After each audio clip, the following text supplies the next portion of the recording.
আসসালামু আলাইকুম। আমি অ্যাডভোকেট মোহাম্মদ আলী হোসেন আছি আপনাদের মাঝে। আমি বাংলাদেশের কুমিল্লা আদালতে কর্মরত আছি। ঐতিহ্যবাহী কুমিল্লা বারের বিজ্ঞ আইনজীবীবৃন্দ যারা কুমিল্লা আদালতে কর্মরত আছেন,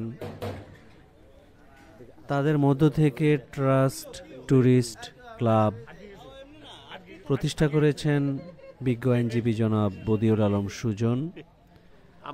উনি আরও অন্যান্য ট্যুরের পাশাপাশি এই বছরের শেষে বাংলাদেশের বৃহত্তম ম্যানগ্রোভ ফরেস্ট সুন্দরবনে ট্যুর আয়োজন করেছিলেন।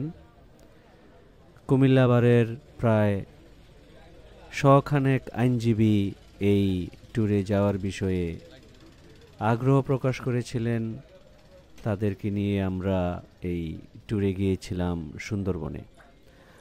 আমরা ২৬ তারিখ ২৬/১২/২০২৪ ইংরেজি রাতে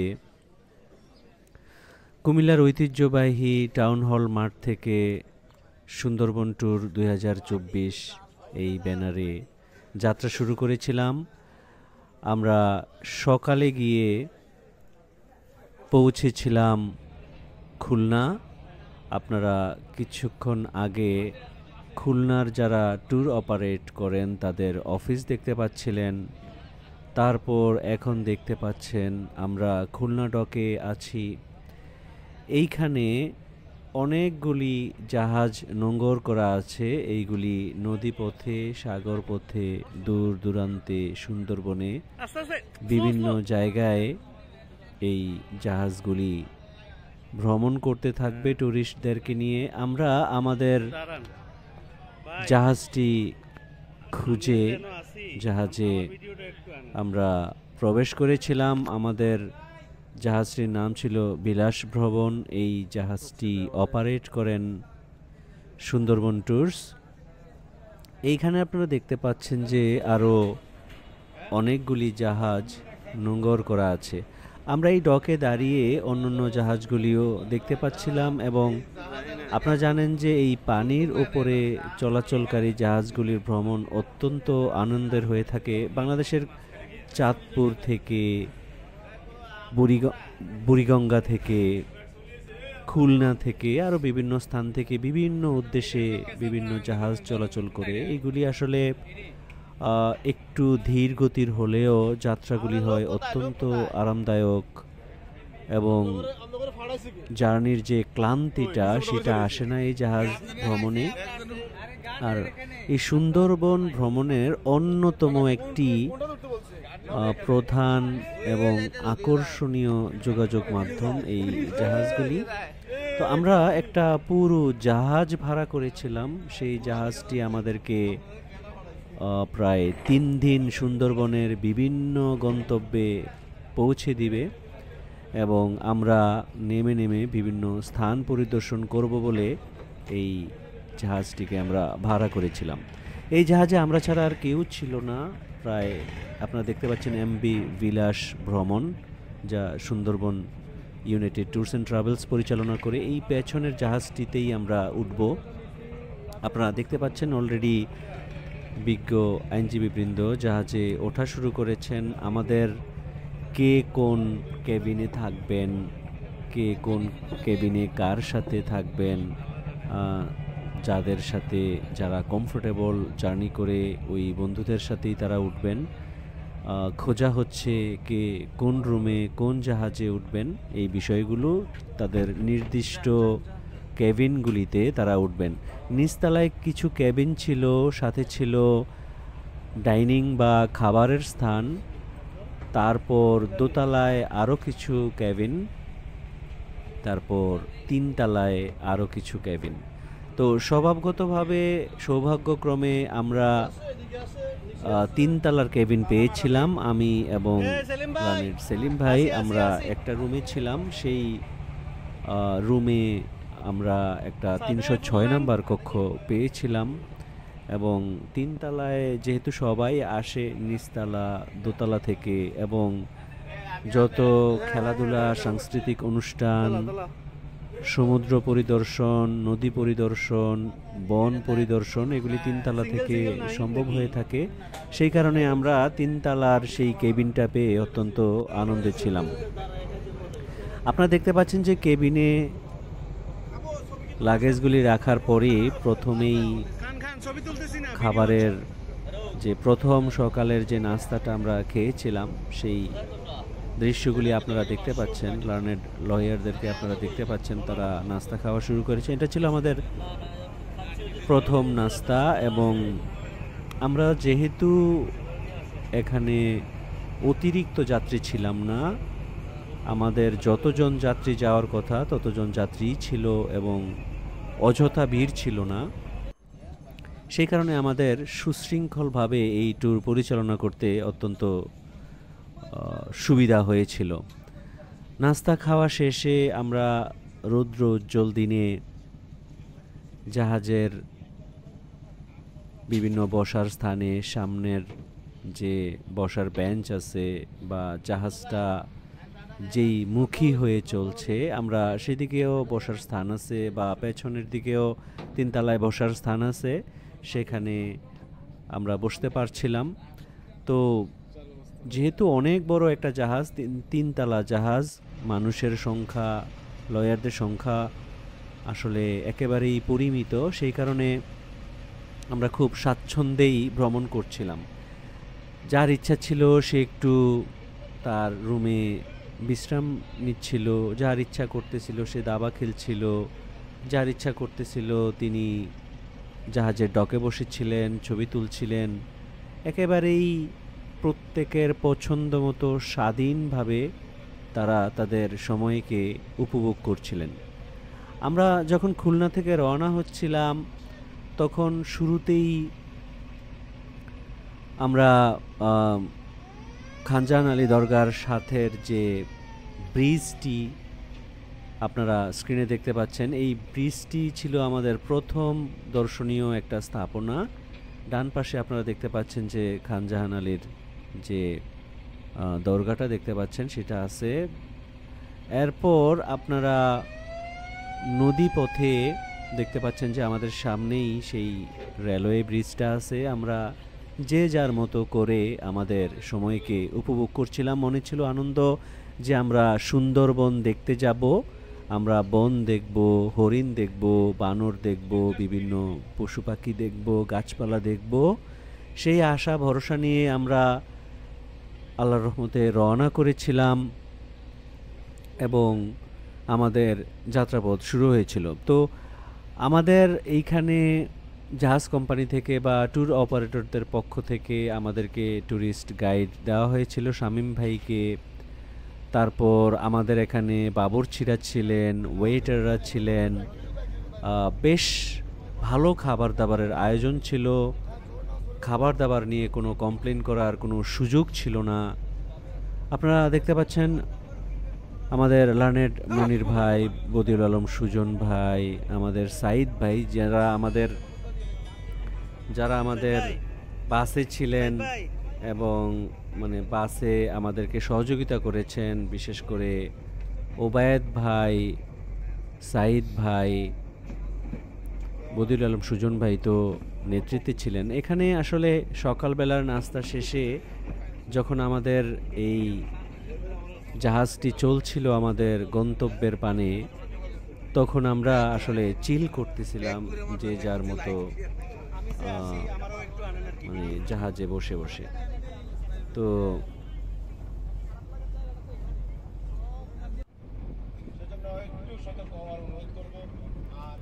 আপনারা দেখতে পাচ্ছেন যার যা ইন্টারেস্ট, কেউ ফ্যামিলির সাথে ফোনে কথা বলতেছিলেন, সিনিয়র লয়াররা একটু শীতের দিনে রোদ পোহাচ্ছিলেন। এখানে আপনারা দেখতে পাচ্ছেন যে যারা নবীন আইনজীবী, যারা এই ট্যুর বিভিন্নভাবে উপভোগ করার চেষ্টা করছেন, তারা নিজেদের মতো করে রিল্যাক্স করতেছেন। অনেক দিনের আশা ছিল যে আমরা সুন্দরবন যাব। প্রতিমধ্যেই যখনই নামাজের সময় হচ্ছিল, যেহেতু একসাথে নামাজগুলি পড়া সম্ভব হচ্ছিল না, সে কারণে আমরা দুইটা ভাগে বিভক্ত হয়ে বা কখনো কখনো তিনটা ভাগে বিভক্ত হয়ে এই নামাজে আমরা রত হয়েছিলাম এবং যারা আসলে প্রথম জামায়াত মিস করেছিলেন তারা অপেক্ষা করছিলেন, আমাদের মাহমুদ ভাইকে দেখতে পাচ্ছিলেন, আমাদের কুমিল্লা বারের নবীন আইনজীবী, অত্যন্ত ভালো ক্রিকেট খেলোয়াড় এবং উনি এশিয়ার যে এশিয়ার যে ক্রিকেট খেলা হয়েছিল বিভিন্ন বারের মধ্যে পাকিস্তানের সাথে বাংলাদেশের, সেখানেও উনি আমাদের কুমিল্লা বারের প্রতিনিধি হিসেবে একজন বাংলাদেশের খেলোয়াড় হিসেবে খেলেছিলেন। তো সেই দিন নামাজ পড়ার পর আমাদের প্রথম দিন 27 ডিসেম্বর 2024 আমাদের প্রথম দুপুরের লাঞ্চ আমরা খেয়েছিলাম জাহাজে। লাঞ্চের মেনুতে আসলে আমাদের প্রচলিত যে খাবার দাবারগুলি তা সবই ছিল, সাথে ছিল সমুদ্রের মাছ, এছাড়া প্রচলিত যে খাবার মুরগি, সবজি, ডাল সহ আরও বিভিন্ন আইটেম ছিল, নানা রকম ভর্তার আয়োজন ছিল। সবাই বেশ খাবার তাদের এনজয় করেছিলেন। খাবারের পরে আবারও যে যার মতো সময় কাটাচ্ছিলেন।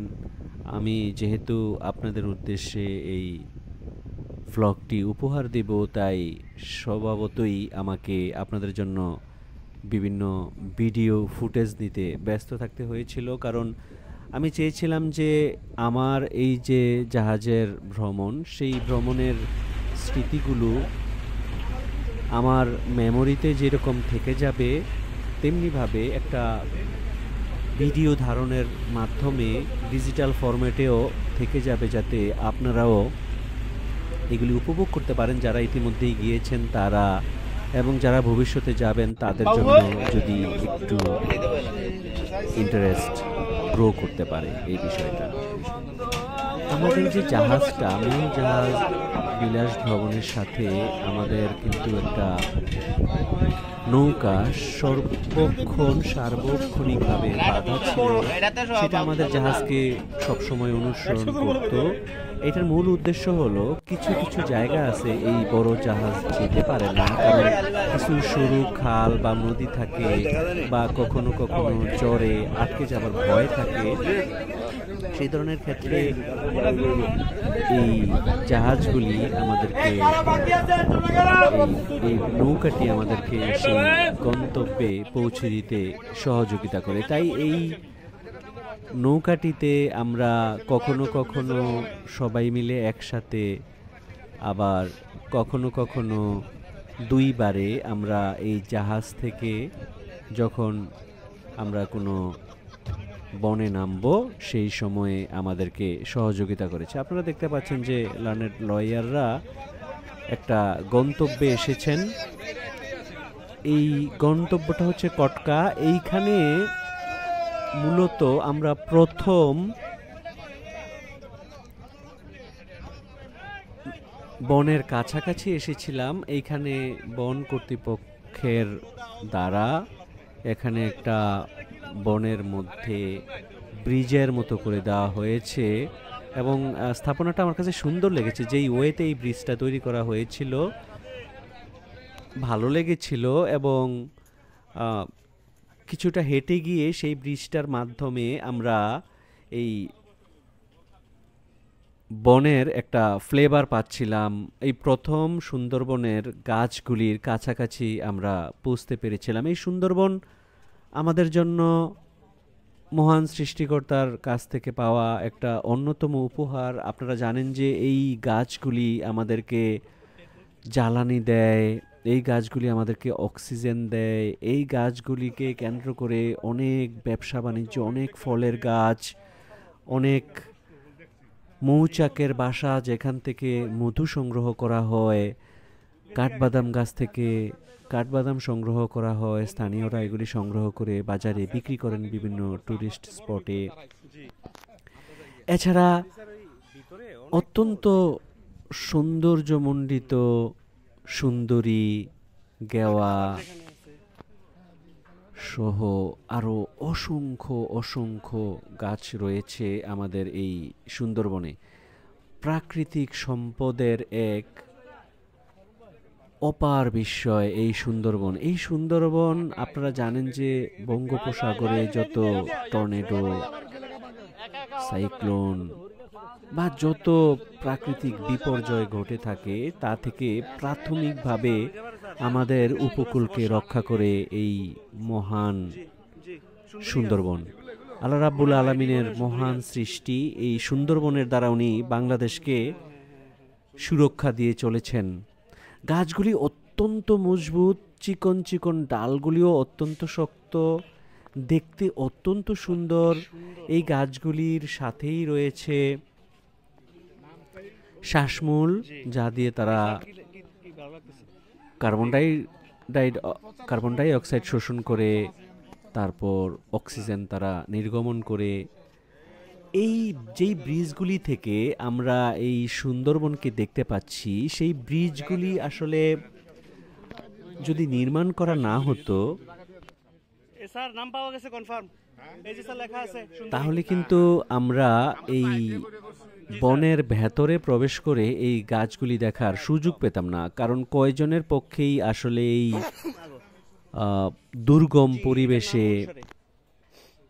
বিভিন্ন রকম জন্তু জানোয়ারের ভয়ে মুক্ত হয়ে আসলে বনের ভেতরে প্রবেশ করা সম্ভব।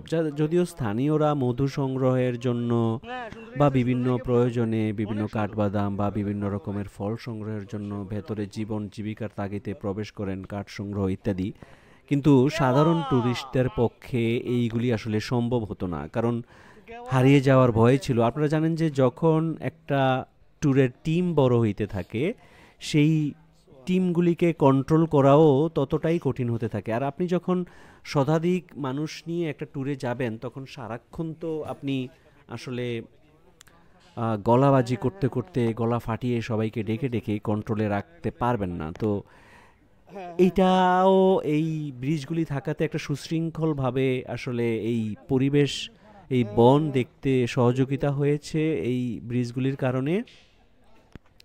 এছাড়াও শৃঙ্খলা বজায় রাখতেও সুবিধা হয়েছে। আমি যতটুকু সম্ভব চেষ্টা করতেছিলাম আপনাদের জন্য ভিডিও ধারণ করতে। আপনি যদি দেখেন যে আমার সামনে প্রায় সকল আইনজীবী, পেছনেও এরকম আরেকটা টিম আছে। আমরা ধীরে ধীরে হাঁটছিলাম, বন দেখছিলাম, জোয়ারের সময় পানিটা কোথায় আসে, ভাটার সময় কেমন করে শুকিয়ে যায়, কি কি গাছ আছে, আমরা এগুলি অপার বিস্ময়ে দেখছিলাম।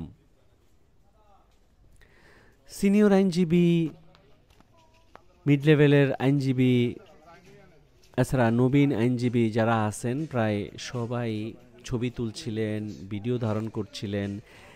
আমি কিন্তু ওই সময়ে বলতে গেলে প্রায় যোগাযোগ বিচ্ছিন্ন ছিলাম। আমার প্ল্যানটাই ছিল যোগাযোগ বিচ্ছিন্ন থাকার। ওই এলাকায় টেলিটকের নেটওয়ার্ক পাওয়া গেলেও আমার খুব একটা আগ্রহী ছিল না এই সমস্ত ফোনের সাথে, জগতের সাথে কানেক্টেড থাকার। আমি যখন যেটা করি চেষ্টা করি উপভোগ করতে। তো এই বনটা দেখা, নীরবে কিছুটা সময় কাটানো, প্রকৃতিকে দেখাই ছিল আমার মূল উদ্দেশ্য। তাই ছবি তুললেও রেখে দিয়েছিলাম ভবিষ্যতের জন্য। সাথে সাথেই আমাকে পোস্ট দিয়ে দিতে হবে, আমার এইগুলি অতটা পছন্দ ছিল না। আমি ভিডিওটাও ধারণ করেছিলাম সাথে সাথে দিয়ে দিব, সেই জন্য না যে একটু সময় সুযোগ নিয়ে যতটুকু সম্ভব আমার এই যে ভিডিও ফুটেজগুলিকে একত্রিত করে আপনাদের মাঝে উপস্থাপন করব। সেই কারণেই আমি ভিডিওগুলি ধারণ করে রেখেছিলাম যাতে আপনাদেরকে উপস্থাপন করতে পারি। চলার পথে যতটুকু সম্ভব আমি চেষ্টা করেছি ছোট ছোট ভিডিও ফুটেজ নিতে বিভিন্ন টুরিস্ট স্পটগুলিতে, যাতে আপনারা এই গ্রেট সুন্দরবনকে দেখতে পারেন। সুন্দরবন দেখার ইচ্ছা আসলে বাংলাদেশের প্রতিটি মানুষেরই আছে, সবসময় সময় সুযোগ হয়ে থাকে না। আর ছোট ছোট ট্যুরে বিভক্ত হয়ে যাওয়াটাও সবসময় হয়ে ওঠে না। আপনাদের উদ্দেশ্যে বলছি যে আপনারা যারা সুন্দরবনে যেতে চান, আপনারা চাইলে এরকম 30 জন, 50 জন, 100 জনের বিভিন্ন ট্যুরে যেতে পারেন। আপনারা এখানকার স্থানীয় যারা ট্যুর অপারেট করেন সেই ট্যুর অপারেটরদের সাথে যোগাযোগ করতে পারেন।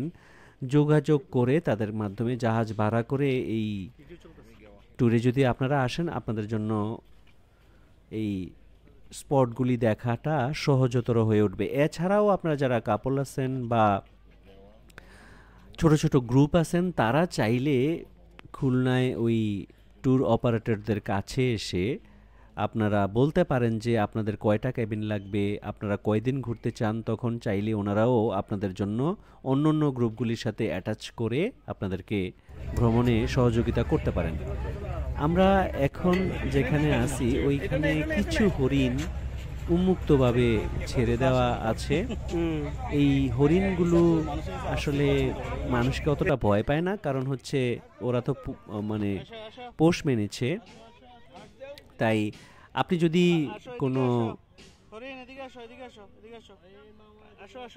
হাতে কোনো ঘাস নিয়ে আপনি ওদের সামনে যান, ওরা আপনার হাত থেকে সেই ঘাস খাবে এবং অনেকগুলি বেশ নাদুস নুদুস আছে। এছাড়া ওখানে আছে একটা ওয়াচ টাওয়ার, সেই ওয়াচ টাওয়ারের উপর থেকেও আপনি চাইলে এই সুন্দরবনকে উপভোগ করতে পারবেন। ওয়াচ টাওয়ারে উঠতে একটু কষ্ট হতে পারে, কারণ এটা অনেক উঁচা, কয়েকশো ফিট হবে। সেখান থেকে আপনি সুন্দরবনকে একটু এক পলকে দেখে নিতে পারবেন। অনেক টুরিস্টরা সেখানে গিয়ে ছবি তুলেন, নামেন তারা ভিডিও ধারণ করেন। না আসে না, সূর্যের আলো আমাদের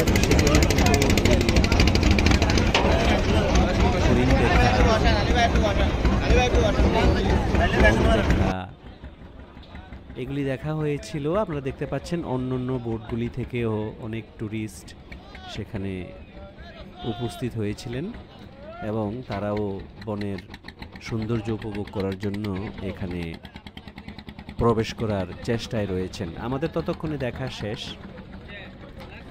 আমরা ফিরে চলেছি।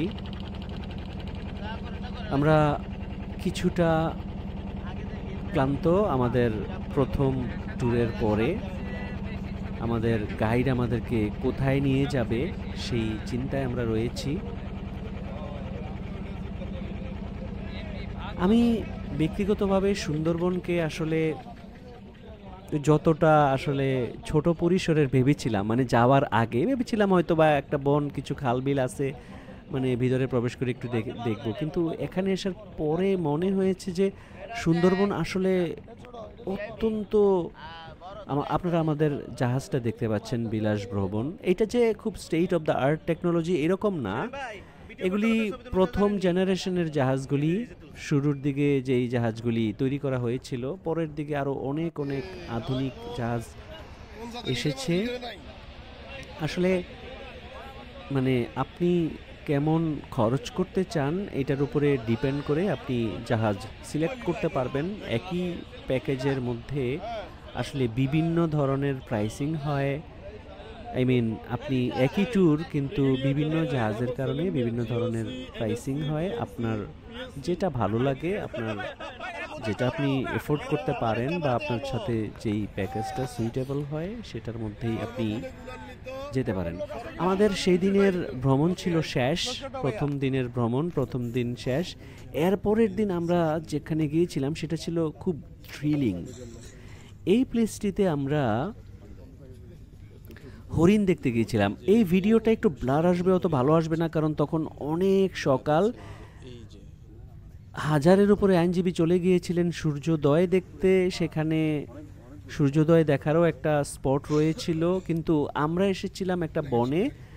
আমাদের গাইডরা বলেছিলেন যে আমরা যদি একটু ভোরে ভোরে আসতে পারি তাহলে আমরা এই হরিণগুলি দেখতে পাবো। কিছু উৎসাহী কয়েকজন একটু হরিণগুলিকে ভয় দেখিয়ে দিচ্ছিলেন, অতি উৎসাহী যারা আছেন, কিন্তু আমরা বেশিরভাগই আমরা পেছনের দিকে থেকে আমরা চেষ্টা করেছিলাম যে হরিণদেরকে ভয় না দেখিয়ে দূর থেকে ভিডিও ধারণ করতে।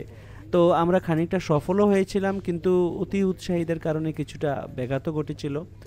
তো যাই হোক, হয়তো আপনারা তো ক্লিয়ারভাবে না দেখলেও আপনারা দেখতে পাবেন যে হরিণ এক সাইড থেকে আরেক সাইডে চলাচল করছে। এখানে এরা ছিল ঝাঁকে ঝাঁকে হরিণ, এরা এক প্রান্ত থেকে আরেক প্রান্ত থেকে ছুটে বেড়াচ্ছিল। আর এরা কিন্তু ওয়াইল্ড অ্যানিম্যাল, এরা কিন্তু অত্যন্ত সতর্ক এরা বাঘকে যেমন ভয় পায়, মানুষকেও তার চেয়ে কম ভয় পায় না। এরা কিন্তু একটু পালিয়ে বাঁচার চেষ্টা করে। মানুষ বা লোকালয়ে যখন মানুষের সংস্পর্শ বা কোনো বড় কোনো প্রাণী যারা ওদেরকে শিকার করতে পারে, তাদের সংস্পর্শে আসলেই কিন্তু ওরা ভয়ে একদিক থেকে আরেক দিকে পালিয়ে যাওয়ার চেষ্টা করে। তো আমরা ওদেরকে দেখার চেষ্টায় ছিলাম। আমরা শুরুতে ভেবেছিলাম হয়তো আমরা একটু এমনিতেই ভয় পাচ্ছি, গাইডরা হয়তো আমাদেরকে আসলে হরিণের কথা বলে শুধু শুধু ঘোরাচ্ছে, এরকম অনেকে মনে করছিল।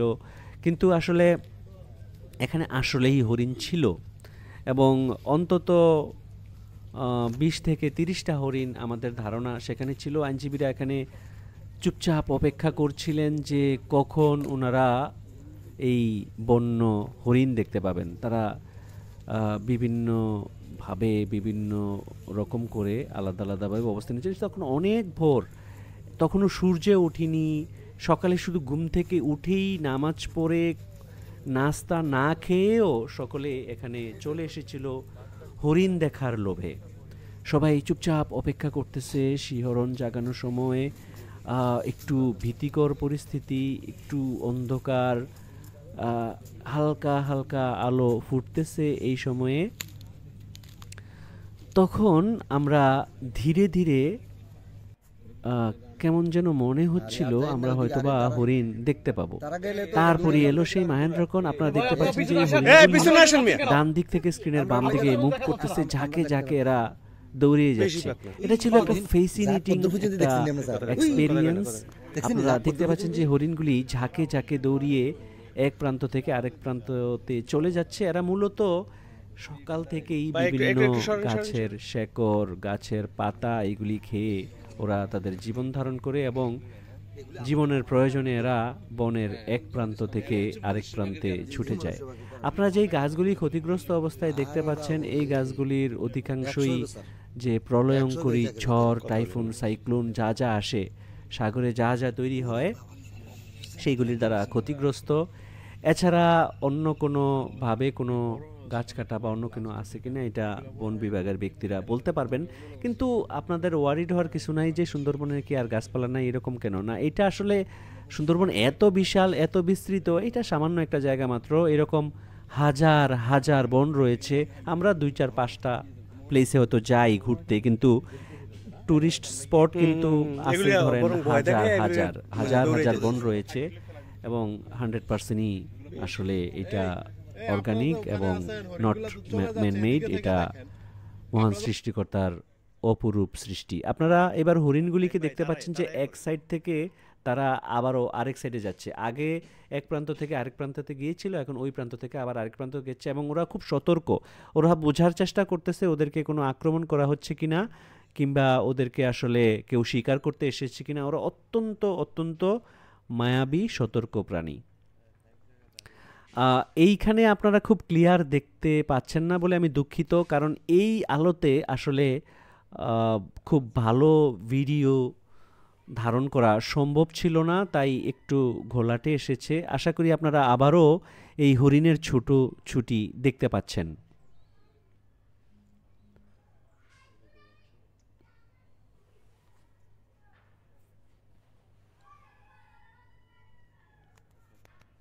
একটু ছোট ছোট করে একটু একেবারে ক্যামেরায় ওই প্রান্তে হরিণের ছুটোছুটি আমরা দেখতে পাচ্ছি। সুন্দরবন যাওয়ার এটা অনেক ভালো সময়। আপনারা চাইলে এই সময়টা সুন্দরবন যেতে পারেন। যখন একটু আলো ফুটে যাচ্ছিল, আমরা এই বনের ট্যুরটা শেষ করছিলাম।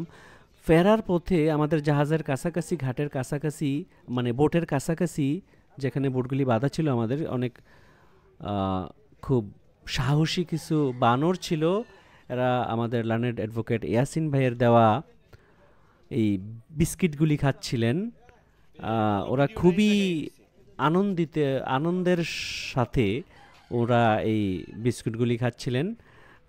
দেওয়া মাত্রই ওরা ঝাঁপিয়ে পড়েছিল। আসলে মানুষের প্রতি ওদের বিশ্বাস, ভালোবাসা আছে, কারণ মানুষ তো ওদের ক্ষতিও করতে পারে, কিন্তু ওরা এই আস্থা, ভালোবাসা এবং বিশ্বাস নিয়ে মানুষের কাছাকাছি আসে একটু খাবারের আশায়। সো যখন আপনারা যাবেন, চাইলে যদি বাধা নিষেধ না থাকে বন কর্তৃপক্ষের, আপনারা তাদেরকে খাবার দিতে পারেন। এখানে 3টা বিউটিফুল বানর ছিল। এগুলি মানুষকে খুব একটা ভয় পায় না একেবারে। আমরা বোটে আসা পর্যন্ত অনেকটা আমাদের বোটের যে ঘাট আছে সেখান পর্যন্ত ওরা চলে এসেছিল। আমরা সকালের এই বনের হরিণ দেখা আমাদের হলো। এই হরিণ দেখা শেষে আমরা কিন্তু এখনও নাস্তা খাইনি। আমরা রওনা হয়ে গেলাম আমাদের যেখানে জাহাজটা নোঙ্গর করা ছিল সেখানে। আমরা জাহাজের উদ্দেশ্যে রওনা হয়ে এখন আমরা বোটে বসে আছি। বিশাল বিস্তৃত এই সুন্দরবন, মাঝখানে নদী, খাল, কিছু কিছু এত চিকন খাল রয়েছে, শুধুমাত্র জোয়ারের পানি যখন আসে তখন ওই খালগুলি দিয়ে হয়তোবা একেবারেই ছোট ডিঙ্গি নৌকা আপনি প্রবেশ করতে পারবেন। নর্মালি এগুলিতে কেউ যায় না, সাধারণত এই নদীগুলি বা বড় খালগুলি দিয়েই সকলে চলাফেরা করে। আপনারা দেখতে পাচ্ছেন অনেকগুলি জাহাজ। এই প্রত্যেকটা জাহাজগুলিতেই কিন্তু ট্যুরিস্টদের যে গ্রুপগুলি তারা এসেছে এবং এইগুলি এখানে নোঙ্গর করা আছে। মজার বিষয় হলো আমরা রাতে যখন নোঙ্গর করা জাহাজগুলির মধ্যে ঘুমোই আর সকালবেলা উঠে পরিবেশটা কেমন জানি অন্যরকম হয়ে যায়।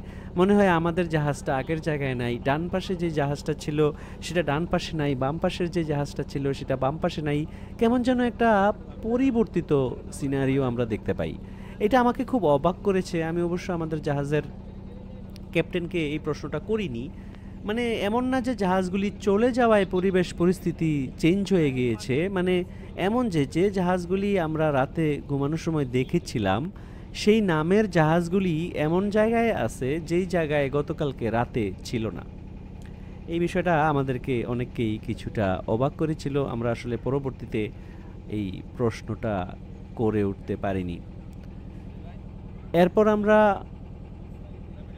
বোট দিয়ে অন্য একটা গন্তব্যের উদ্দেশ্যে রওনা হয়েছিলাম, কারণ আমাদের তখন সবেমাত্র সূর্য উঠি করছে, তখনও আসলে নাস্তা খাওয়ার সময় হয় নাই, কারোর মধ্যে কোনো ক্লান্তিও নাই, আর ছোট ছোট হালকা পাতলা খাবার দাবারের ব্যবস্থাও ছিল।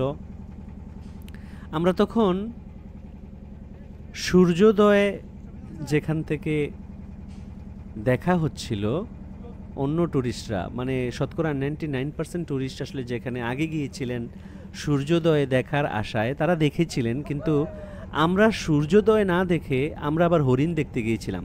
তো আমরা মিস করেছি সূর্যোদয় দেখা আর ওনারা মিস করেছেন হরিণ দেখা। এই ছিল মানে পার্থক্য। আর একসাথে যখন অনেক ক্রাউড থাকে, এই ক্রাউডটা কেউ পছন্দ করেন, কেউ এড়ানোর চেষ্টা করেন। আমাদের গাইডরা বলছিলেন যে আমরা এড়ানোর চেষ্টা করব। এখন যেই গাছগুলি আপনারা দেখতে পাচ্ছেন এইগুলির নাম হচ্ছে গোলপাতা। এইগুলি আসলে নামে গোলপাতা হলেও এগুলি গোলপাতা না, এগুলি নারিকেল গাছের মতো চিরল চিরল বড় বড় পাতা, এবং এইগুলি অনেক সময় সংগ্রহ করা হয়, সংগ্রহ করে বিক্রি করা হয়। তবে কেউ যদি বন্য পরিবেশে বসবাস করতে চায়, ঘর বানাইতে চায়, তাহলে এই গোল পাতাগুলি এবং ওই যে সুন্দরী সহ যেই গাছগুলি সেগুলি হতে পারে একটা অন্যতম মাধ্যম। কালো গেঞ্জি পরা একটু আগে যাকে দেখতে পেলেন তিনি ছিলেন আমাদের ট্যুর গাইড জনাব শামীম ভাই। ওনার বাড়ি নারায়ণগঞ্জ, কিন্তু খুলনায় এখন উনি কাজ করেন। লার্নেড লয়ারদেরকে দেখতে পাচ্ছেন যে আপনারা একটা নতুন ট্যুরিস্ট স্পট দেখার আশায় বোট থেকে নেমে দাঁড়িয়েছেন। এই বনের মধ্য দিয়ে প্রায় 3.5 কিলোমিটার পথ হেঁটে যেতে হবে সূর্যোদয়ের স্থানে। একটা সি বিচ আছে, সেই সি বিচে এখান থেকে সমুদ্র দেখা যায় সামনে। এখানে অনেকে ছবি তুলছিলেন, আমাদের অনেক গ্রুপ ছবি এখানে তোলা হয়েছিল। কেউ কেউ চুপি চুপি বসে বসে উপভোগ করতেছিলেন। আপনারা কিছু বিভিন্ন অর্গানাইজেশনের সিকিউরিটি পুলিশদেরকে দেখতে পাচ্ছিলেন। আমাদেরও ছিল সাথে একজন, আমাদের সিনিয়র লয়ারদেরকে দেখতে পাচ্ছিলেন। মূলত আমরা এই সূর্যোদয় দেখার স্থানটি থেকে 3.5 কিলোমিটার আবারও ব্যাক করে আমরা আমাদের জাহাজের দিকে ফেরার জন্য অপেক্ষা করছিলাম যে অন্যান্যরা কখন আসবেন, আমরা কখন যাব। কারণ আমরা যেহেতু সূর্যোদয় দেখি নাই, আমরা যা দেখলাম সেটা হচ্ছে ওই স্থানে যাওয়ার সময়ের বনের দৃশ্য বা ফেরার সময়ের বনের দৃশ্যগুলি। এই যেই গাছগুলির মধ্যে আপনারা বিভিন্ন সাদা সাদা ছোপ ছোপ দাগ দেখতে পাচ্ছেন, এটার মানে হলো যে জোয়ারের সময় পানি ততটুকু পর্যন্ত উঠে।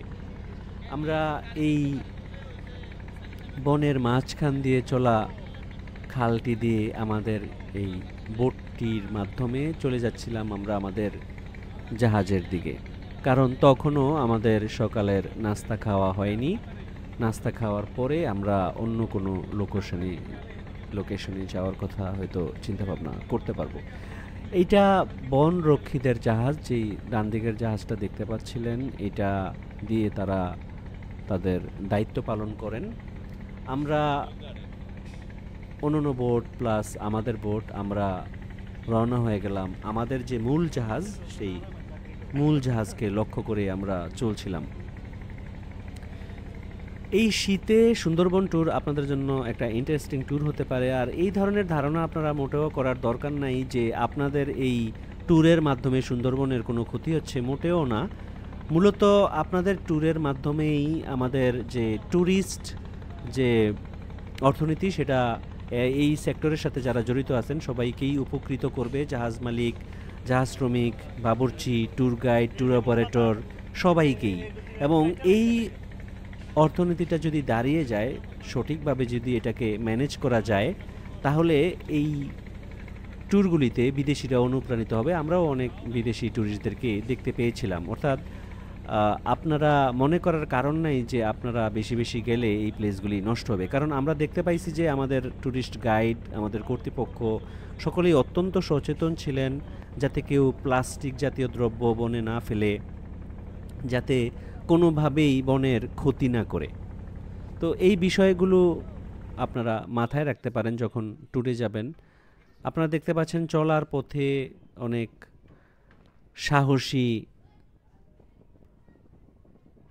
ঈগলগুলি, এইগুলি আমাদের চলার পথে অনেক সময় আমাদের সামনে থেকেই মাছ শিকার করে নিয়ে যাচ্ছিল। আপনারা জানেন যে সকল নদীতে বেশি মাছ থাকে না, ওরা ভালো চিনে যে ওদের খাবার কোথায় পাওয়া যাবে, তাই ওরা ওদের মতো করে মাছ শিকার করছিল।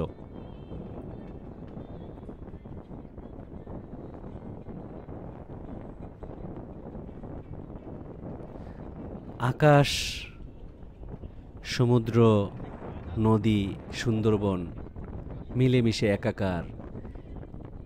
আপনারা দেখতে পাচ্ছেন কত অপরূপ আমাদের এই সোনার বাংলাদেশ। দেখে কি মনে হচ্ছে না যে আপনারা আসলে ইউরোপে আছেন, বা ইউরোপের সৌন্দর্য কোনো অংশেই কি এই যে সৌন্দর্যটা দেখতে পাচ্ছেন তার তুলনায় বেশি? কত আধুনিক জলযান চড়ে বেড়াচ্ছে নদীর বুকে, পাশেই সুন্দরবন। এই অপরূপ সৌন্দর্যকে শুধুমাত্র সুরক্ষা দেওয়াই হচ্ছে আমাদের কাজ। এরপরে প্রকৃতি নিজের মতো করেই তাকে রক্ষা করবে। আমাদের দরকার তাকে রক্ষা করা। আমরা হিরন পয়েন্টের উদ্দেশ্যে রওনা হয়েছিলাম আমাদের সেই প্লেসটির পরে, কিন্তু আমাদের বোট, যদিও জাহাজটি দূরে ছিল, আমরা বোট দিয়ে হিরন পয়েন্টে যাওয়ার চেষ্টা করতেছিলাম। আনফরচুনেটলি অন্য কিছু বোট আটকা পড়েছিল, আমাদের বোটটিও আটকা পড়ে যায়। আমরা আসলে ভিজে হিরন পয়েন্টে যেতে চাইনি। আপনারা দেখতে পাচ্ছেন ওই বোটটাও আটকা পড়েছিল। তারপর আমরা আসলে ফিরে যাওয়ার প্রস্তুতি নেই। আমরা বুঝতে পারি যে আমরা আসলে হিরন পয়েন্টে যেতে পারবো না। আমরা একটা সাহায্যকারী বোট কল করেছিলাম, সেই বোটটি এসে আমাদেরকে উদ্ধার করে আমাদের যে জাহাজ সেখানে নিয়ে যায়। নাব্যতা কম থাকার কারণে এই হিরন পয়েন্টে আমরা যেতে পারি নাই, যদিও আপনারা পাশে দেখছিলেন যে ড্রেজার মেশিন সেই নাব্যতা ফেরানোর চেষ্টা করছে।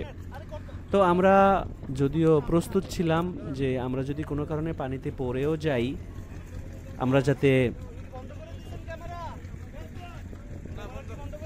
সুরক্ষা পাই যারা সাঁতার জানি না। আমাদের সেই কারণে লাইফ জ্যাকেট সাথে ছিল। আমাদের অনেকেই ফিরে এসেছিলেন জাহাজে প্রথম ট্রিপে, পরে আমরা আসি। এখন যেই সিস্টেমটা আপনারা দেখতে পাচ্ছেন এইটা মূলত নোঙ্গর করার পদ্ধতি। আমরা যখন ওই হিরন পয়েন্টের কাছ থেকে আমাদের অন্য লোকেশনে এসেছি তখন এই ম্যানুয়াল পদ্ধতিতে আসলে জাহাজটাকে নোঙ্গর করা হচ্ছিল।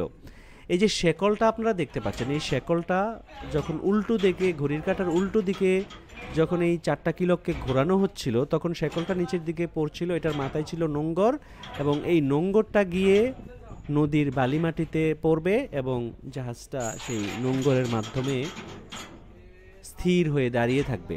এটা আধুনিক যে জাহাজগুলি আছে সেই জাহাজগুলিতে এই সিস্টেমটা অটোমেটিক আছে, কিন্তু আমাদের জাহাজটা অনেক পুরনো হওয়ার কারণে আপনারা নোঙ্গর করার যে আগের আদি পদ্ধতিটি সেটা এখন অবলোকন করতেছেন। এখানে ওনারা নানা রকম সুর করে, নানা রকমের কথা বলে, তাদেরকে উজ্জীবিত করার মাধ্যমে, একটা ছন্দের মাধ্যমে এই কাজটা ওনারা সম্পন্ন করেন। এবং এই বিষয়টা ইন্টারেস্টিং হওয়ার কারণেই আপনাদেরকে দেখাচ্ছি। এটা নিচতলায় সাধারণত এই কাজটা চলে থাকে। এখানে জাহাজের যারা ক্রু আছেন তারা এই কাজটা পরিচালনা করেন। আমরা তো দেখতে পাচ্ছিলাম, দেখে আনন্দ লাগতেছে, কিন্তু ওনারা আসলে এই কাজটা বেশ শ্রমসাধ্য।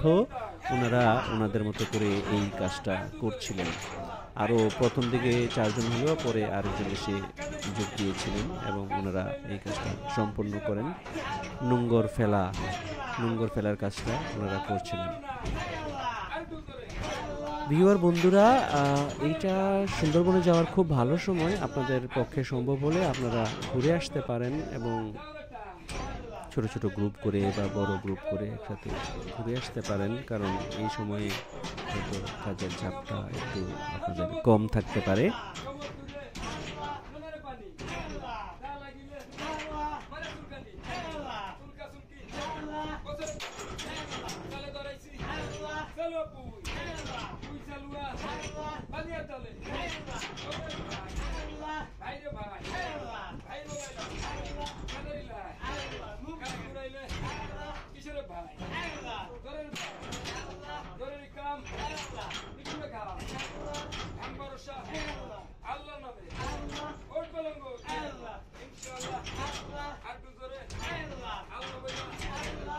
আপনারা দেখতেই পাচ্ছেন যে এই কাজটাকে দেখে যতটা ইন্টারেস্টিং লাগে, বাস্তবে আদৌ এতটা সহজ না, অত্যন্ত কঠিন একটা কাজ এই নোঙ্গর ফেলা এবং নোঙ্গরকে তোলা।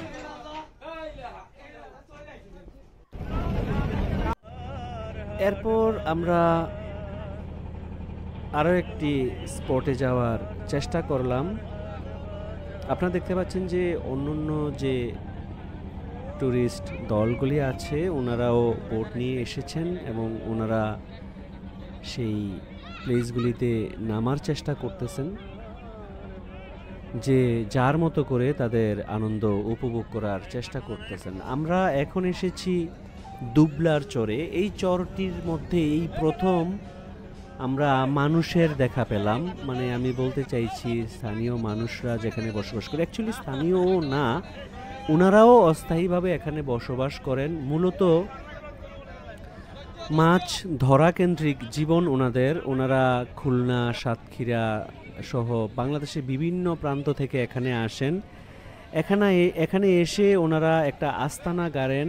ওনারা ওনাদের বিভিন্ন স্থাপনা তৈরি করেন যাতে ওনারা মাছ ধরে এনে মাছগুলি বিক্রি করতে পারেন বা রোদে শুকাতে পারেন। এক পর্যায়ে ওনারা এই মাছগুলি নিয়ে আড়তদারদের কাছে বা যেখানে বিক্রি করা ওনাদের জন্য লাভজনক সেখানে ওনারা বিক্রি করেন। তো দুবলার চরে মানে অনেক শুটকির এই ধরনের ফ্যাক্টরি আছে বলতে পারেন আপনারা, বা প্রসেসিং ইউনিট আছে। ওনারা প্রত্যেকেই প্রাইভেটাইজড, যে যার মতো করে অবস্থান নিয়ে সেইগুলিকে মাছ ধরে এনে ওনারা এখানে শেখান। এখান থেকে শুটকি সারা বাংলাদেশে পৌঁছে দেওয়া হয়। কেউ এখানে শুটকি বিক্রি করেন, আবার কখনো কখনো নিষেধাজ্ঞা থাকে, শুটকি বিক্রয় করা হয় না। আনফরচুনেটলি আপনি যে স্থানে আছেন সেখানে শুটকির যে দাম, সেই দামের চেয়ে যে এখানে আপনি কেজিতে বেশি কম দামে পাবেন সেরকম না। যেমন ধরেন, আপনি যদি কুমিল্লায় 700 টাকায় লইট্টা শুটকি কেজি কিনতে পারেন, আপনি এখানে এলেও আপনি 700 টাকায় লইট্টা শুটকি কিনতে হবে 1 কেজিতে। এখন কথা হলো, তাহলে আপনি কেন এখানে কিনবেন? হুড়োহুড়ি করার আসলে খুব বেশি দরকার নাই। যদি আপনি সুভেনির হিসাবে কিছু কিনে নিয়ে আসলে যেতে পারেন, দ্যাটস অল রাইট। কিন্তু মানে এখান থেকে এসে আসলে মনে মনে শুটকি কিনতেই হবে এমনও কোনো কথা নাই। আপনি শখ করে কিছু কিনতে পারেন, আবার নাও কিনতে পারেন, নট এ বিগ ডিল। কারণ এখানে যে খুব বেশি সস্তা তা না, কিন্তু ওই যে চোখের দেখায় আপনি যেখানে শুকানো হলো হয়তো ফ্রেশ কিছু শুটকি আপনি কিনতে পারবেন, সেইটা ধরে নেওয়া যায় আপনার চোখের সামনে শুকানো হচ্ছে। সো এটার বিশুদ্ধতা নিয়ে আপনার মনের মধ্যে নানা রকম খটকা আসবে না, সেই কারণে কেউ কেউ কিনে থাকেন। আবার কখনো কখনো এখানে এইরকম করে শুটকি বিক্রয় করা নিষিদ্ধ থাকে। আমরা এইখানে অনেকটুকু পথ হেঁটেছি, শুটকির পল্লী দেখেছি, শুটকি চাষিরা কেমন করে শুটকিগুলিকে শুকান রোদে তা দেখতে পেয়েছি। তারপর আমরা ওইখানকার স্থানীয় বাজারে গিয়েছিলাম, সেইখানে সাধারণ মানুষের নিত্য প্রয়োজনীয় যত ধরনের দ্রব্য আছে, খাবার দাবার থেকে শুরু করে অন্যান্য, সেগুলিও আমরা দেখতে পেয়েছি যে সহজলভ্য। কারো যদি কোনো কিছু মিসিং হয়ে থাকে, যে আপনি ট্যুরে আসার সময় সেগুলি কিনেন নাই, সেগুলি চাইলে এখান থেকে কিনে নিয়ে যেতে পারেন। আপনারা খুব মজার একটা কূপ দেখতে পাচ্ছেন এখানে, কিন্তু যেহেতু আশেপাশে সাগর, মিষ্টি পানি নেই, এই কূপগুলির মাধ্যমে ফিল্টার হয়ে পানি মিষ্টি পানিতে পরিণত হয়ে জমা হয়। ওনারা এখান থেকে পানি তুলে তাদের প্রাণীর পিপাসাটুকু মিটিয়ে থাকেন। আপনারা অনেকগুলি মাচা দেখতে পেয়েছেন, অনেকগুলো বেড়া দেখতে পেয়েছেন যেগুলির মধ্যে শুটকি ঝুলিয়ে দেওয়া হয়েছে, শুটকি বিছিয়ে দেওয়া হয়েছে। আপনারা দেখতে পাচ্ছেন শুটকির খুঁজে খুঁজে লার্নেড আইনজীবীরা বাড়িতে বাড়িতে যাচ্ছেন, তাদের অফিসে অফিসে যাচ্ছেন, তাদের ঘরে ঘরে যাচ্ছেন, তাদেরকে নানা রকম প্রশ্ন করতেছেন। কেউ খুব মিশুক, কেউ ছবি তুলতে চায় না, কেউ বিক্রি করতে চায়, কেউ চায় না। মানে আমাদের স্বাভাবিক সমাজের মতোই এখানকার মানুষও বৈচিত্র্যময়। খুব বেশি সবগুলি মাচাই যে একেবারে শুটকিতে কানায় কানায় পূর্ণ তা না। মানে কিছু মাচার মধ্যে শুটকি আছে, কিছু মাচা মাচা মাছের জন্য অপেক্ষা করতেছে। এই যে ভদ্রলোক দেখতে পেলেন জাল তৈরি করতেছেন, উনি ছবি তোলায় খুব একটা আগ্রহী না। তো আমাদেরও তো আসলে উনি তো কোনো সেলিব্রিটি না যে ওনার ছবি তুলতেই হবে, তো আমরাও ওনাকে আর ঘাটানোর চেষ্টা করি নাই, কারণ আমাদের তো আরও অনেক সেলিব্রিটি আছে। আমাদের আপাতত সেলিব্রিটি হচ্ছে আমাদের শুটকি। তো আমরা শুটকির বিষয়ে ভিডিও ধারণ করার বিষয়ে মনোযোগী হয়ে পড়েছিলাম। দেখতে পাচ্ছেন অনেকগুলি শুটকি, অনেক ধরনের শুটকি, চিংড়ি আছে, লইট্রা আছে, আরও নানা রকম শুটকি। আমরা কি আর সকল শুটকির নাম জানি? কত যে জানা না জানা শুটকি এখানে আছে, এখানে আসলেই আপনারা দেখতে পাবেন মাচার পর মাচা শুটকি আর শুটকি। কিন্তু যে জিনিসটা হতে পারতো যে এখানে কোনো স্থানীয় বাজার থাকতে পারতো, বা যারা শুটকি এখানে বিক্রি করেন তারা যদি বাজারে 700 টাকায় একটা মাছ বিক্রি করা হয় আপনার স্থানীয় বাজারে বা ওই খুলনার স্থানীয় বাজারে, তাহলে এখান থেকে যদি কেজিতে 100-200 টাকা কমে মানুষ বা ট্যুরিস্টরা শুটকি পেত, আমার মনে হয় না খুব একটা মন্দ হতো। জানি না ওনাদের পলিসি কি, হয়তো বা কোনো সিন্ডিকেট জড়িত যে এখান থেকে কম দামে বিক্রি করলে তো মানুষ আর বাজার থেকে কিনবে না, বা বাজারের যারা আড়তদার তাদেরই হয়তো এই শুটকি কারখানাগুলি। সো ওইখানে যদি ওনারা বেশি দামে শুটকি বিক্রয় করেন আর এখান থেকে যদি কম দামে বিক্রয় করা হয়, তাহলে তো কেউ বাজার থেকে কিনবে না বা আড়তে দিবে না। এই ধরনের নানা রকম সিন্ডিকেট থাকতে পারে, আমরা অত ডিটেইলে এগুলির যাব না, কারণ এই বিষয়টা আপাতত আমাদের ব্লগের বিষয়বস্তু না। আমরা এখানে শুটকি দেখতে এসেছি, শুটকি দেখছি, শুকানোর প্রক্রিয়া দেখছি। আপনারা দেখতে পাচ্ছেন যে আমাদের ভাই, যিনি আসলে আমাদের অ্যাসিস্ট্যান্ট ক্যাপ্টেন হিসেবে দায়িত্ব পালন করেছিলেন জাহাজে, উনি বসেছিলেন। আর এই দুবলারচর শুটকি পল্লী দেখা শেষে কিছু কিছু আইনজীবী কেউ কেউ কিছু শুটকি কিনেছেন, কেউ কেউ কিনেন নাই। ওনারা আসলে ফেরার অপেক্ষায় বোটে এসে বসেছেন। এবং আপনারা জানেন যে এই ধরনের ট্যুরগুলিতে কিছু না কিছু ব্যক্তি থাকেই যারা একটু লেট করে আসবেই, আসতে হবেই।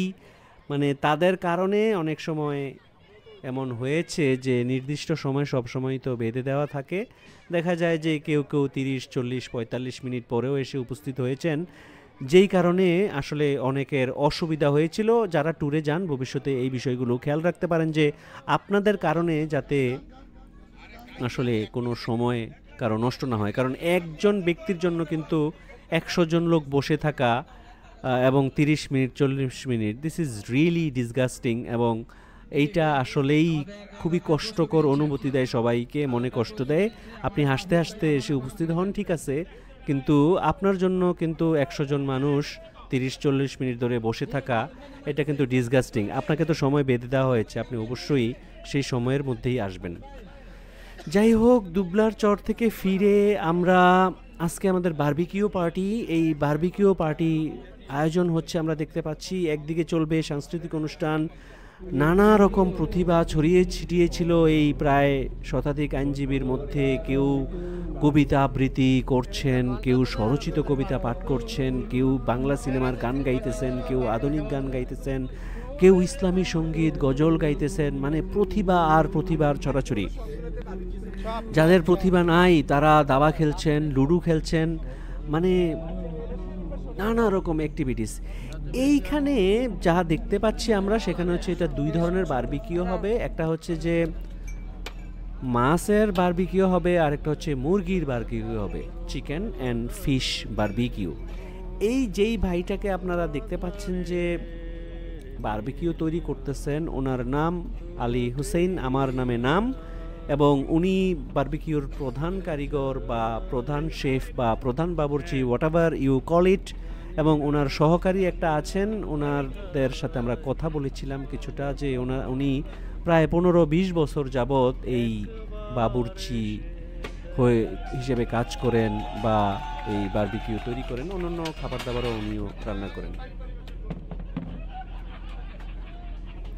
প্রথমেই যেই প্রক্রিয়াটা আপনারা দেখতে পাচ্ছেন সেটা হচ্ছে যে প্রথমে কয়লাগুলির মধ্যে আগুন দেওয়া হয়েছে, এবং অতিরিক্ত যাতে জ্বলতে না পারে, মানে অতিরিক্ত জ্বললে তো কয়লাটা শেষ হয়ে যাবে, তাই অতিরিক্ত ভাবে যাতে জ্বলতে না পারে সে কারণে এখানে কয়লাগুলির উপরে পানি দিয়ে কয়লাগুলির জ্বলার পরিমাণটাকে আসলে ধীরগতির করে দেওয়া হয়েছে। এরপরে এইগুলির উপরে বসবে নানা রকম করে কাটিংকৃত যেই ফিশগুলি আছে, চিকেনগুলি আছে, সেইগুলির সাথে বারবিকিউর মশলা অ্যাড করে এই কয়লার গরম উত্তাপের উপরে এটাকে দিয়ে দেওয়া হচ্ছে, এবং এই কয়লার উত্তাপে দেওয়ার পর নির্দিষ্ট সময়ে প্রায় ঘন্টা খানিক ধরে উল্টিয়ে পাল্টিয়ে এইগুলিকে আসলে যথেষ্ট সিদ্ধ এবং যথেষ্ট গ্রিল করা হবে, যাতে এই গ্রিলগুলি খাবারের উপযুক্ত হয়। তো সেদিন বেশ মজার দিন ছিল। আমরা এই গ্রিলগুলিকে এবং আমরা আমাদের এই ফিশ গ্রিল, চিকেন গ্রিলগুলিকে উপভোগ করেছিলাম। এই গ্রিলম্যান বা আমাদের প্রধান শেফ এই কাজটা যে করতেছেন, কাজটা আমার কাছে বেশ ডিফিকাল্ট কাজ মনে হয়েছে, কারণ উনি যেই সাইডে দাঁড়িয়ে আছেন আপনি যদি খেয়াল করেন সেই সাইডে কিন্তু মানে বায়ুর বিপরীতে, অর্থাৎ ওনার চোখে মুখে গিয়ে এই কয়লার ধুলো ধোঁয়া, তারপরে চিকেনের পোড়ার ধুলো ধোঁয়া সব গিয়ে কিন্তু ওনার শরীরে চোখে মুখে লাগছিল। উনি ওনার প্রফেশনালিজম ধরে রেখেই কাজটা শেষ করেছেন, কিন্তু আপনি যদি একটু ভালোভাবে খেয়াল করেন যে এইটা আসলেই যথেষ্ট পেইনফুল একটা কাজ। যখন আপনি যেখানে দাঁড়িয়ে আছেন সেখানে প্রচুর ধোঁয়া উড়ে চোখে মুখে যাচ্ছে, তারপর কয়লার ধুলা, তাছাড়া মানে একেবারেই পোড়া নানা রকম স্মেল বা অতিরিক্ত আপনার ধোঁয়া ওনাকে কিন্তু সারাক্ষণই বিব্রত করছিল, হয়তোবা অভ্যস্ততার জন্য বা অভিজ্ঞতার কারণে এইগুলিকে উনি ওভারকাম করতে পেরেছেন। কিন্তু আমরা ছিলাম খাওয়ার তালে, কখন এই বারবিকিউ বা গ্রিলগুলি তৈরি হবে, খাবারের উপযুক্ত হবে, এবং আমরা কখন আসলে এই উপাদেয় গ্রিলগুলিকে ভক্ষণ করতে পারবো খাদকের মতো। তো ঘণ্টাখানেক পরে এদিকে সাংস্কৃতিক অনুষ্ঠান চলছিল, আমরা যারা সাংস্কৃতিক অনুষ্ঠানে খুব বেশি মজা পাচ্ছিলাম না, আমরা গিয়ে আবার গ্র্যান্ড মাস্টার হওয়ার চেষ্টা করতেছিলাম। এই যে ভাইদের কাছে আমি সাক্ষাৎকার নিয়েছিলাম, আলোচনা করেছিলাম। তো যারা এই গ্রিল বানানো কিংবা সাংস্কৃতিক অনুষ্ঠানেও তাদের মন ভরছিল না, কতদিন এই বারবিকিউ করেন আপনি? আচ্ছা ঠিক আছে। ভাই আপনার নাম কি? আলী হোসেন। বাহ, গুড নাম। আপনি কতদিন বারবিকিউ করেন? 20 বছর। মাশাআল্লাহ। এখন কি বারবিকিউ করতেছেন? বাহ, মাশাআল্লাহ, দেখে তো অনেক সুন্দর লাগছে, রংটা ভালো হয়েছে। এগুলি শেষ হতে আরো কত সময় লাগবে?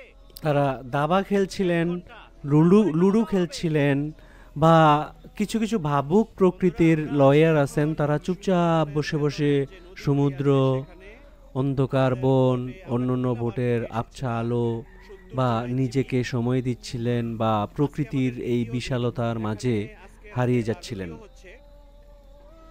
আপনারা যারা বোটে ভ্রমণ করবেন, আপনারা যদি এই গ্রিল করতে চান, একটা জিনিস খেয়াল রাখতে পারেন, সেটা হচ্ছে অনেক বেশি মানুষ হলে এই গ্রিলগুলিকে একত্রিত বানিয়ে তারপরে পরোটাগুলি বানিয়ে খেতে খেতে অনেক সময় গ্রিলগুলি ঠান্ডা হয়ে যেতে পারে। কোনো উপায় যদি আপনাদের পক্ষে সম্ভব হয়, যেমন টিকিট প্রদানের মাধ্যমে, যে একজনকে একটা টিকিট দিবেন, গ্রিলগুলি হয়ে গেছে, উনি এসে জাস্ট গ্রিলটা নিয়ে চলে যাবেন, আবার যেখানে রুটি বানানো হচ্ছে সেখান থেকে 2টা গরম রুটি নিয়ে খেয়ে ফেলবেন, তাহলে গরম গরম খেতে পারবে। কিন্তু আপনি যদি সবগুলি গ্রিল একত্রে বানানোর পর আবারও সবগুলি রুটি একত্রে বানানোর পর অপেক্ষা করে খেতে যান, ততক্ষণে খাবার এই শীতে ঠান্ডা হয়ে যেতে পারে। এই বিষয়টা বিশেষভাবে খেয়াল রাখতে পারেন, বা ওই রকম করে চাইলে আপনারা এই বিষয়টাকে অর্গানাইজ করতে পারেন। আপনি কিছুক্ষণের জন্য একটু দাবার বোর্ডটা দেখেছিলেন, ইন্টারন্যাশনাল গ্র্যান্ডমাস্টাররা খেলছিলেন দাবার বোর্ডে। একটা মজার বিষয়, ওই দিন রাতের পর যে সকালটা এসেছে, সেই সকালবেলা বোটে বোটে করে এই যে মুরব্বীবৃন্দ, তারা ডাব বিক্রি করতেছিলেন। ডাব বিক্রি করা নাকি তাদের একমাত্র পেশা। এরা এদের ভাষ্য অনুসারে, আমরা যথাযথ তদন্ত করতে পারিনি, এদের ভাষ্য অনুসারে এরা খুলনা থেকে ডাব ক্রয় করেন এবং তারা এই ইঞ্জিন ছাড়া বোট দিয়ে, হাতে চালিত বৈঠা লগি দিয়ে ওনারা বিভিন্ন জাহাজে ঘুরে বেড়ান এবং এক একটা ডাব 110 টাকা, 20 টাকা, 30 টাকা, 50 টাকায় বিক্রি করেন, সাইজ বুঝে বুঝে। তাদের লাইফটা না বেশ চ্যালেঞ্জিং মনে হয়েছে। আর এই বোটের মধ্যে যেই মুরব্বিগুলিকে আপনারা দেখতে পাচ্ছেন, কারো কারণে দেখে আপনার কাছে কষ্ট লাগবে যে এই ঠান্ডার মধ্যে ওনারা এসে বোটে বোটে এই ডাবগুলি তারা বিক্রি করতেছেন। সো সেই ক্ষেত্রে আপনারা আসলে বার্গেনিং পাওয়ার বলে আর কিছু থাকবে না। যেই দাম ওনারা চাইবেন সেই দামই আপনার দিয়ে দিতে ইচ্ছা করবে। দাম অনেকটা আপনি আপনার লোকাল স্থানে যেই দামে ডাব পেয়ে থাকেন, দাম অনেকটা ওই রকমই। দাম যে খুব বেশি নেয় তা না, আবার সুন্দরবন থেকে এনে বিক্রি করতেছে এইরকম কারণে ডাব কম দামে বিক্রি করে দিবে, ব্যাপারটা এইরকমও না। আর সুন্দরবন থেকে আনে কি আনে না সেটাও আমরা জানি না। কেউ কেউ বলে হয়তো সুন্দরবনের ভিতরে এই ধরনের গাছ টাছ থাকতে পারে, নিয়ে আসে। আবার কেউ কেউ বলেন যে ওনারা এগুলি খুলনা থেকে নিয়ে যায়। সো এখন কথা হলো যে, মানে যেখান থেকেই ওনারা আনুক না কেন, আপনি আপনার স্থানীয় বাজার দরে যেই দামে আপনি সচরাচর ডাব কিনে থাকেন সেই দামেই আপনি ওনাদের কাছ থেকে পাবেন। But their life is very challenging. আপনারা একটু দেখতে পেলেন যে ওনারা কিন্তু এই ছোট ছোট নৌকাগুলি নিয়ে লগি বইটা করে জাহাজ থেকে জাহাজে ঘুরে বেড়ান এবং ফ্রেশ খাবার দাবার যা পাওয়ার কথা তার একমাত্র সোর্স আপনারা এই ডাবগুলি পান। এই ডাবগুলি খেতে ভুলবেন না, কারণ আপনি হঠাৎ করে যখন রিচ ফুড খাওয়া শুরু করবেন, অনেক ফুড যে উপায়ে তৈরি করা হয় আপনার ঘরের খাবারের মতো না, নিশ্চয়ই আপনার নানা রকম অ্যাসিডিটির প্রবলেম হতে পারে। তো এই প্রবলেমগুলি ওভারকাম করার জন্য যেরকম করে আপনার কিছু মেডিসিন সাথে রাখা দরকার, যেমন খাবার স্যালাইন, অ্যান্টাসিড বা নানা রকম অ্যাসিডিটি রিলেটেড যে ক্যাপসুলগুলি সেইগুলি, বা অন্যান্য কিছু মানে ঔষধ যেগুলি সাথে রাখতে পারেন when your stomach is upset, আপনি যাতে ওই ওষুধগুলি কনজিউম করতে পারেন। তেমনিভাবে এই ধরনের ন্যাচারাল যে ফুডগুলি পাবেন বিভিন্ন স্থানে, যেমন ডাব, কাঠবাদাম, তারপরে গোলপাতার যে এক ধরনের বাদাম টাইপের হয় অথবা তালের শ্বাসের মতো হয়, এটা খেতে পারেন। এছাড়া মানে আপনার যা ভালো লাগে স্থানীয় অর্গানিক যে ফুডগুলি, এগুলি আপনি যদি মানে উৎসাহী হন সেগুলি ট্রাই করে দেখতে পারেন, কারণ ওইগুলি পুরোপুরি অর্গানিক খাবার। এবং বিশেষ করে যে আপনারা যদি সুযোগ হয় এই ব্লগে, আমি জানি না ভিডিওতে আছে কিনা, বাট যদি সুযোগ না হয় দেখানোর, তাহলে বলে রাখছি যে যে কাঠবাদামগুলি হয় সেগুলিও আপনি আপনার শহরে যেই দামে পান হয়তো বা ওই দামই, কিন্তু এখানে ফ্রেশ পাবেন। আর এই কাঠবাদামগুলি যথেষ্ট উপকারী আপনার এই আমাদের শরীরের জন্য, বেশ সারযুক্ত খাবার এবং অত্যন্ত উপকারী বলেই প্রতীয়মান হচ্ছিল। তো আমরা আমরা সেই ডাব খেয়ে বোট দিয়ে আবারও একটা নতুন গন্তব্য, যার নাম সম্ভবত করমজল, সেখানের উদ্দেশ্যে আমরা রওনা হচ্ছি। সেখানেও মূলত একটু গভীর বন দেখার উদ্দেশ্যেই আমরা রওনা হয়েছি। চলুন দেখা যাক আমরা আসলে সেখানে গিয়ে কি দেখতে পাবো। বন্ধুরা, এই ভিডিওটি লম্বা হতে চলেছে এবং এই ভিডিওটি আসলে ভেঙে ভেঙে দেওয়া যেত, কিন্তু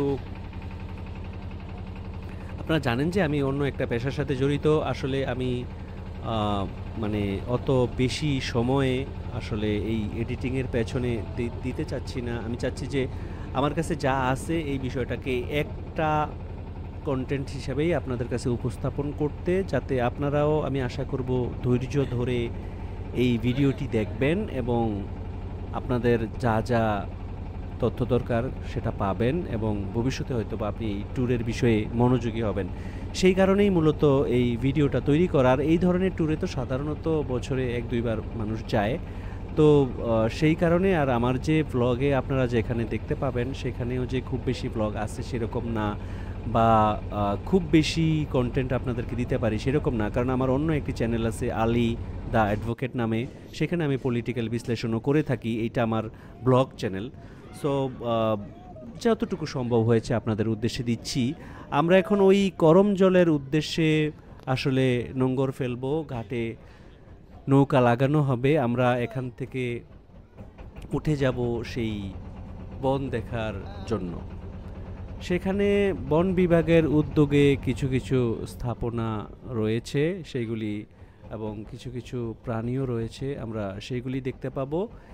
এখানে আমরা টিকেটের ব্যবস্থাও আছে, যেহেতু আমরা যেই অর্গানাইজেশনের মাধ্যমে এসেছি, সুন্দরবন যে ট্যুর অপারেটর যারা আছেন ওনারাই এইগুলি ম্যানেজ করেন, এবং আমরা আসলে এই প্যারাগুলিতে যেতে হয় না। আমরা শুধু নামি, ঘুরি, ছবি তুলি, চিল করি, আবার বোটে ফিরে আসি, আবার জাহাজে চলে যাই। ওইখানে কিছু সুন্দর সুন্দর হরিণ আছে, আপনারা দেখতে পাচ্ছেন। এগুলি 10 টাকা 20 টাকার যে ঘাস পাওয়া যায়, বিশেষ করে যেগুলি হরিণ পছন্দ করে, এগুলি আপনি ক্রয় করে আপনি এই হরিণগুলিকে খাওয়াতে পারেন। এবং আপনারা দেখতে পাচ্ছেন যে বড় হরিণটা এসে এসে খাবারগুলি সব খেয়ে ফেলায়। আপনার ছোট হরিণগুলি তেমন সুযোগ পায় না। আর এখানে ছোট সাইজের হরিণ, বড় সাইজের হরিণ, নানা রকম সাইজের হরিণ রয়েছে, এবং সেই হরিণগুলিকে আপনারা দেখতে পাচ্ছেন।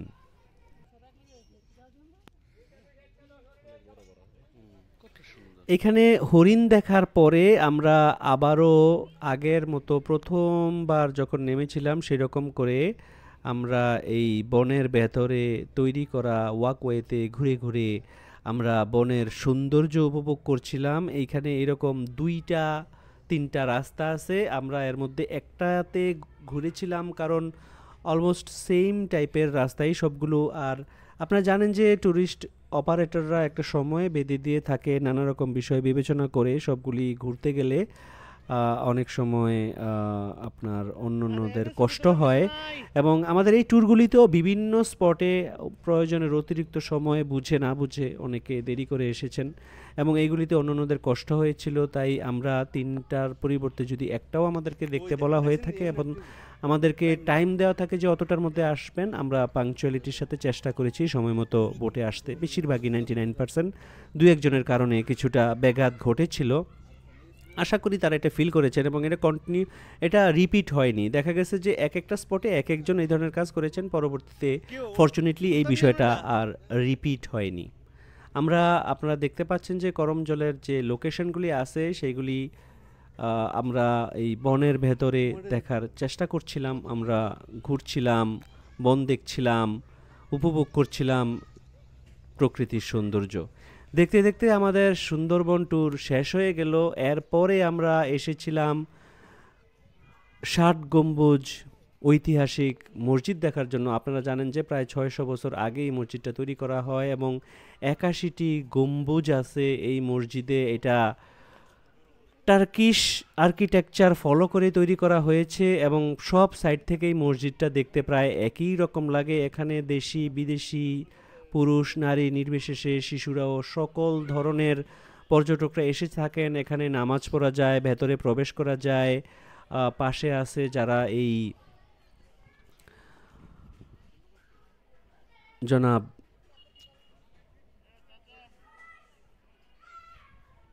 মানে যিনি এই মাজারটা প্রতিষ্ঠা করেছিলেন, ওনার এই মুরিদান সহ যারা আছেন তাদের উত্তরসূরিদের কবরস্থান। এছাড়া 2টা শতবর্ষী গাছ আছে, 2টা রেইন ট্রি আছে। এই রেইন ট্রিগুলি শতবর্ষী। এখন আপনারা একদম মসজিদের ভেতরের অংশটুকু দেখতে পাচ্ছেন, অনেক পুরনো। এবং আমার যেটা মনে হয়েছে যে কিছু কিছু ক্ষেত্রে হয়তো বা সংস্কার করা যায়। যেমন ধরেন আমি বলতে চাচ্ছি যেখানে একটু পুরনো ছাপ, যেমন সাদা রঙটা উঠে গিয়ে মলিন হয়ে যাচ্ছে, চাইলে সম্ভবত এগুলিকে একটু সংস্কার করে আরও নয়নাভিরাম করা যায়। কারণ এখানে কিন্তু যারা প্রবেশ করেন তারা কিন্তু টিকিট কেটেই প্রবেশ করেন। সো টাকা কিন্তু আসতেছে টুরিস্টদের কাছ থেকে। সেই টাকা দিয়ে কর্মচারীদের বেতনের পাশাপাশি যেখানে যেখানে একটু একটু পরিষ্কার পরিচ্ছন্ন করে মসজিদটাকে আরও সুন্দর করে উপস্থাপন করা সম্ভব, সেই কাজগুলি চাইলে কিন্তু করা যায়। এগুলির অভাব পরিলক্ষিত হয়েছে। এছাড়া আর্কিটেকচার ছিল অসাধারণ। আপনি দেখেন যে কত সুন্দরভাবে এক একটা পিলার স্থাপন করা হয়েছে, ছাদ স্থাপন করা হয়েছে। আপনি কর্নারে দেখবেন একটার পর একটা কর্নার সুবিস্তৃতভাবে সাজানো। আপনি সিরিয়ালি দেখবেন একটার পর আরেকটা ছাদ কি সুন্দর করে তৈরি করা। এই আর্কিটেকচারগুলি নয়নাভিরাম। এইগুলি আসলে আপনারা যখন তুরস্ক বা অন্যান্য দেশে সফর করবেন তখন দেখতে পাবেন। এই মসজিদের মাঠে আপনারা দেখতে পাচ্ছেন যে ফুলের বাগান রয়েছে, বেশ সাজানো গোছানোই মনে হয়েছে। গোলাপ ফুটে আছে কত সুন্দর। ট্যুরিস্টরা হাঁটাচলা করতেছেন, শিশুরা খেলতেছে, চলাফেরা করতেছে, মা বাবার সাথে অনেকে এসেছে, অনেকে এসে ছবি তুলছেন। তারা এই সুন্দর পরিবেশটাকে উপভোগ করতেছেন।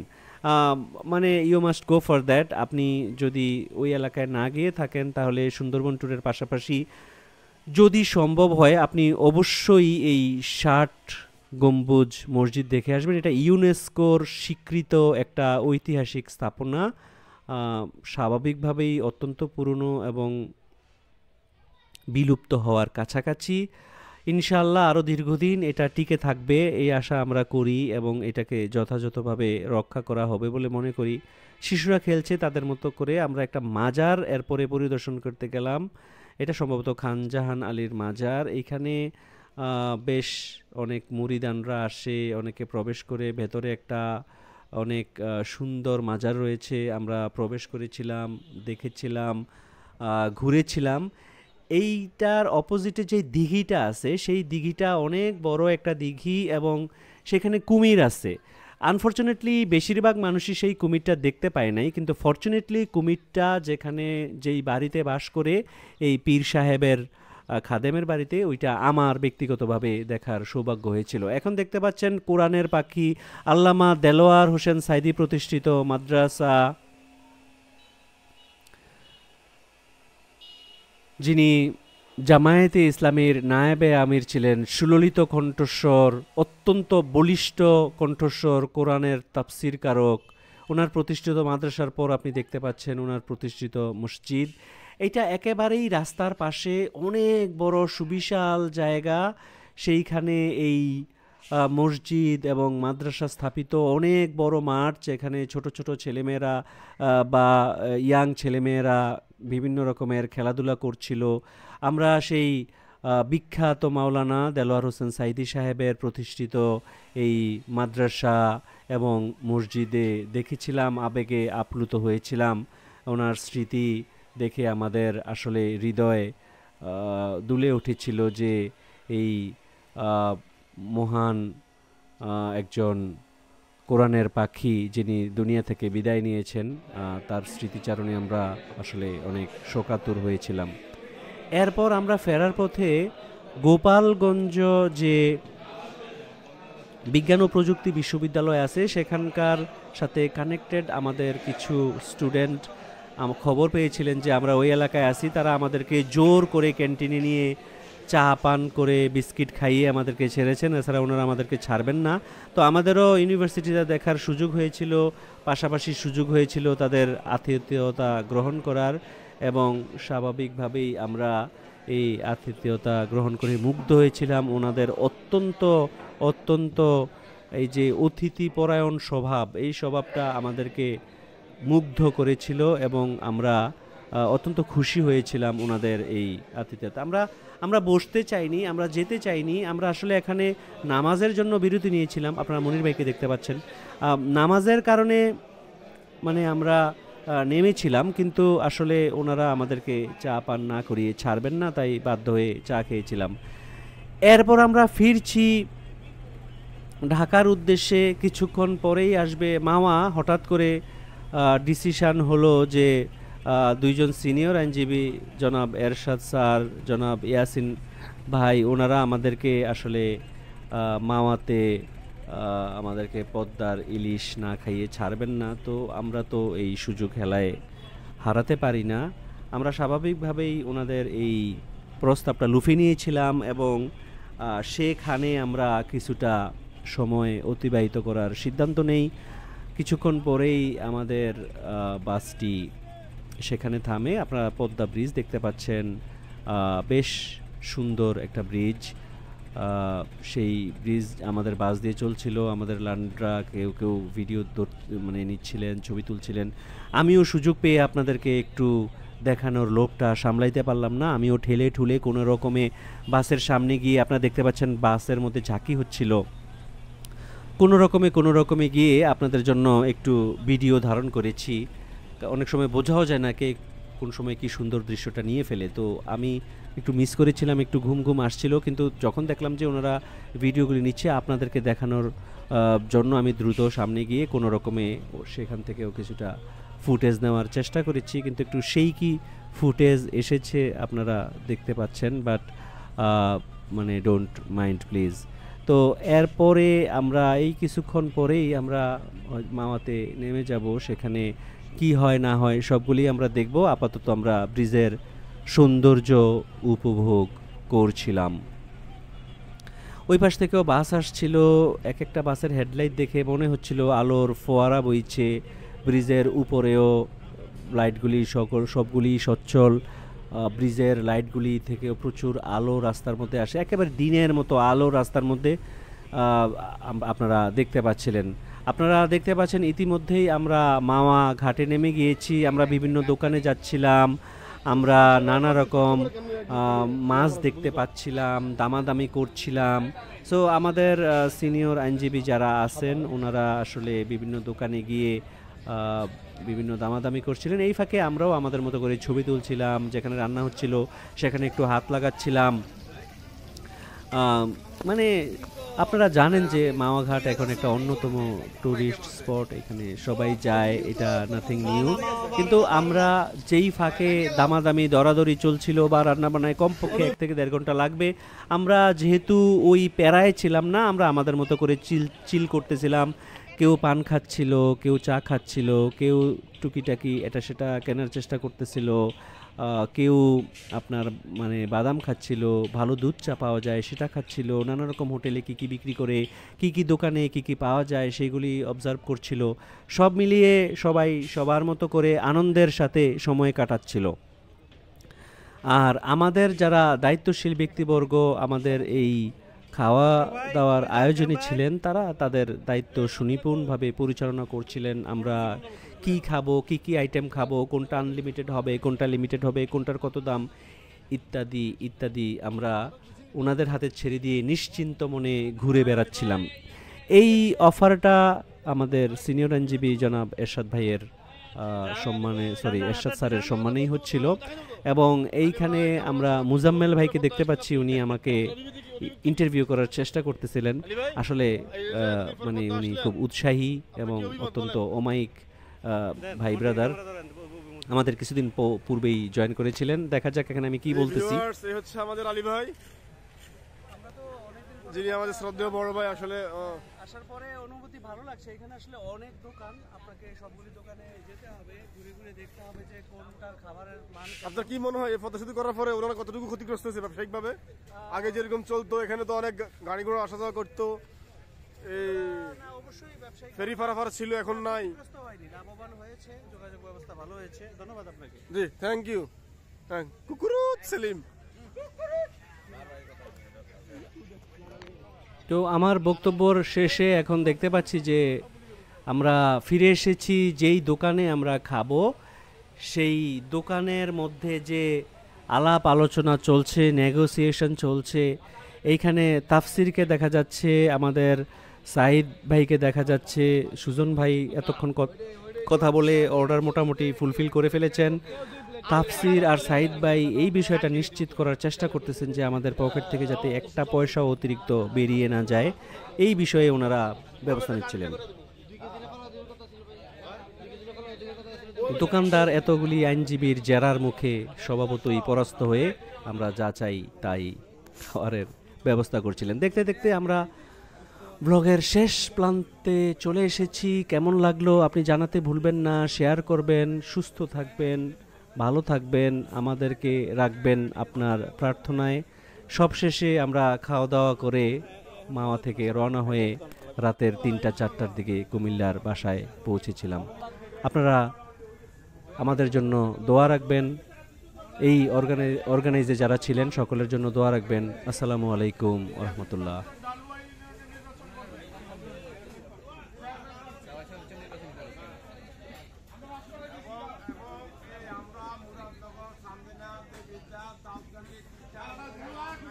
জি জি জি জি